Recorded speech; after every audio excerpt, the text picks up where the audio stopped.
Hello friends, ഇന്ന് നമ്മൾ നോക്കുന്നത് നമ്മുടെ സോളാറിന് പാനലിൽ വെച്ച് കൊടുക്കുന്ന MPPT, അതായത് നോർമൽ ലെവലിൽ തന്നെ ഇൻവെർട്ടർ കൊടുത്തു. അതിനുശേഷം രണ്ടാമത് നമ്മൾ NPPT സെപ്പറേറ്റ് കൊടുത്തിട്ട് ചാർജ് ചെയ്യുന്ന സമയത്ത് എപ്പോഴാണ് ബാറ്ററി ഫുള്ളായിട്ട് നമ്മൾ സോളാറിൻ്റെ ഫുൾ ലോഡിലേക്ക് കൺവേർട്ട് ആവുന്നത് എന്ന് എല്ലാവർക്കും തോന്നാറുണ്ട്. അപ്പോൾ അതിന് വേണ്ടിയിട്ടുള്ള വീഡിയോ ആണ് നമ്മൾ ചെയ്തിരിക്കുന്നത്.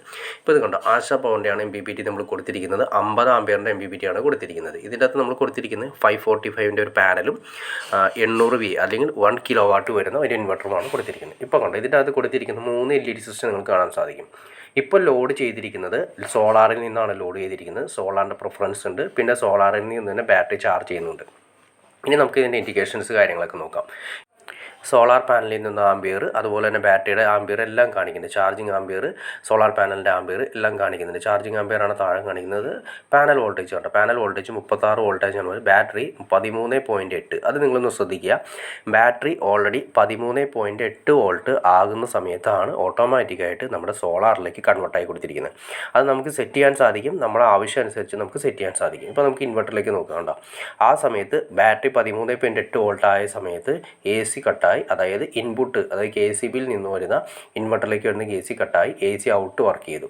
ഇപ്പോൾ ലോഡ് 43 വാട്ട്സാണ് ഇപ്പോൾ അതിൻ്റെ അത് ഉപയോഗിച്ചിരിക്കുന്നത്. കാലത്ത് ടൈം ആയതുകൊണ്ട് നമുക്ക് മാക്സിമം ഒരു 800 വാട്ട്സ് ഒക്കെ നമുക്ക് ഈ പറയുന്ന സിസ്റ്റത്തിൽ യൂസ് ചെയ്യാൻ സാധിക്കും. ഇപ്പോൾ മെയിൻസ് കട്ടായി, ഇതാണ് നമുക്ക് വേണ്ടത്. അതായത് ഇപ്പോൾ ഏകദേശം ഒരു 8:30-9 മണി ആയിട്ടുണ്ടാവും. കാലത്ത് ഏകദേശം 8:30-9 മണി ആയിട്ടുണ്ടാവും. ഈ സമയത്തേക്ക് നമ്മൾ നന്നായിട്ട് ബാറ്ററി ഒരു 13.8 വോൾട്ടിലേക്കൊക്കെ ബാറ്ററി ഫുള്ളായി കഴിയുമ്പോൾ തന്നെ സ്റ്റാർട്ടാവും.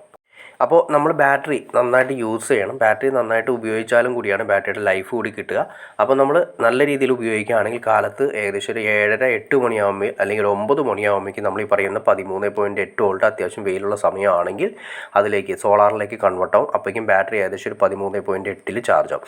ഇനി നിങ്ങൾക്ക് വേണമെങ്കിൽ അത് മാറ്റിയതിന് ശേഷം 13.5 13 വോൾട്ടിലോ അല്ലെങ്കിൽ 13.3 വോൾട്ടിലോ ബാറ്ററി ഫുൾ ചാർജ് ആവും. 13.3 അല്ലെങ്കിൽ 4 വോൾട്ടിൽ ബാറ്ററി ഫുൾ ചാർജ് ആവും. അല്ലെങ്കിൽ 13.5 വെച്ചാലും വിഷയമില്ല.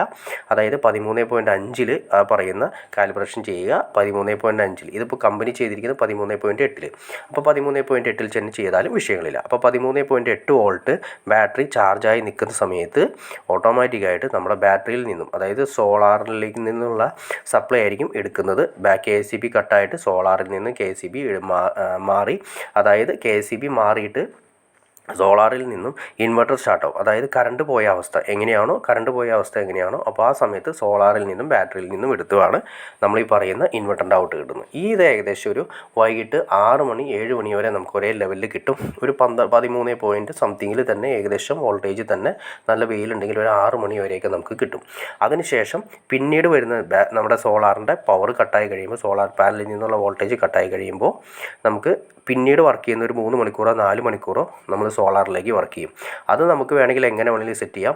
അത് വേണമെങ്കിൽ കറണ്ട് കൂടുതൽ പോകുന്ന ഏരിയ ആണെങ്കിൽ നമുക്ക് ബാറ്ററി, അതായത് ഫുൾ ഡിസ്ചാർജ് ചെയ്യാതിരിക്കുക. കാരണം വെച്ചിട്ടുണ്ടെങ്കിൽ നമ്മൾ ബാറ്ററി ഫുൾ ഡിസ്ചാർജ് ചെയ്തിട്ടുണ്ടെങ്കിൽ പിന്നീട് നമുക്ക് കറണ്ട് പോയി കഴിഞ്ഞാൽ നമുക്ക് ഒട്ടും തന്നെ സോളാർ ഉണ്ടെന്ന് പറഞ്ഞിട്ട് കാര്യമില്ല, ബാറ്ററിയിൽ ചാർജ് ഇല്ലെങ്കിൽ നമുക്ക് ഉപയോഗിക്കാൻ സാധിക്കില്ല. അങ്ങനെയുള്ള ഏരിയയിൽ കൂടുതൽ കറണ്ട് പോകുന്ന ഏരിയ ആണെങ്കിൽ നമുക്ക് ബാറ്ററി ഡിസ്ചാർജിങ്ങിൻ്റെ വോൾട്ടേജ് ഒരു 11.8 വോൾട്ടിലൊക്കെ നമുക്ക് ഡിസ്ചാർജ് നിർത്താം. അപ്പോൾ നമ്മൾ നേരത്തെ പറഞ്ഞു 6 മണി തൊട്ട് ഏകദേശം ഒരു 8 മണി 8:30 വരെ അല്ലെങ്കിൽ 9 മണി വരെയൊക്കെ ഈ പറയുന്ന വോൾട്ടേജിൽ ബാറ്ററിയുടെ ചാർജിങ് വോൾട്ടേജിൽ വർക്ക് ചെയ്യും. അതിനുശേഷം ഒരു 11.8 ആയി കഴിയുമ്പോൾ KCBയിലേക്ക് സ്റ്റാർട്ടാവും. പിന്നീട് എപ്പോഴെങ്കിലും കറണ്ട് പോകുന്ന സമയത്ത് ഉപയോഗിക്കാൻ വേണ്ടിയിട്ടാണ് അങ്ങനെ ചെയ്തിരിക്കുന്നത്.